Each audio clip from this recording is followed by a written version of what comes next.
කඩවර සෝන්කාලී දේවාලය. වසීල් ගුරුකම් දරුවන්ට සිදු කර දුන්නාම දරුවෝ ඉතින් කතා බහ කරලා කියන්නේ වෙද මහත්තයා මගේ රාජකාරිය හරි මගේ නෝනා කතා කරනවා කියලා කියනවා.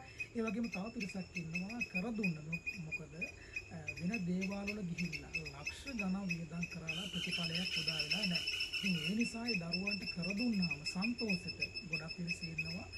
මාසෙන් මාසෙට ඒ දරුවෝ දුක් මාසෙන් හම්බ කරන මුදල් වලින් දේවාලයට පුද පූජා තබන්න සහ දේවාලයේ ඉදිරි අලුත් වැඩියා කටයුතු ඒ දේවාල වලට දරුවෝ මිල මුදල් මට ලබා දෙන අය වගේ තමයි තව කඩවර අප්පච්චිගේ සෝන්කාලිය අම්මගේ පිළිමයක් හදන්න ඉතින් දරුවෝ බාර අරගෙන තියෙනවා. ඒ වගේම තමයි මේ දරුවා නව ශ්‍රී ලංකේ සිටින්නේ. ඉතින් දරුවට වශී කරගමු සිදු කර දුන්නා.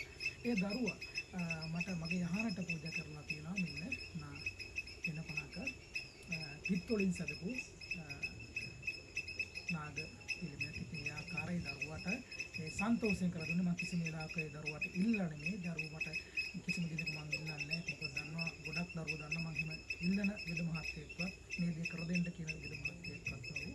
ඒ දරුවෝ විසින්ම තමයි මේ සතුටෙන් ඒ දරුවන්ගේ සතුටෙන් තමයි මේ සෑම දෙයක්ම ඉතින් මට පූජා කරන්න. ඉතින් මේ දරුවටත් ඉතින් කරන්නා වූ සියලු කටයුතු සාර්ථක වේවා. දෙන්නා වූ අපලු පදරු දුරු වේවා. ඇස්වා කටවා දුරු වේවා කියලා මම ප්‍රාර්ථනා කරනවා. එහෙනම් කඩවර අපච්චි අම්මා සෝන්කාලේ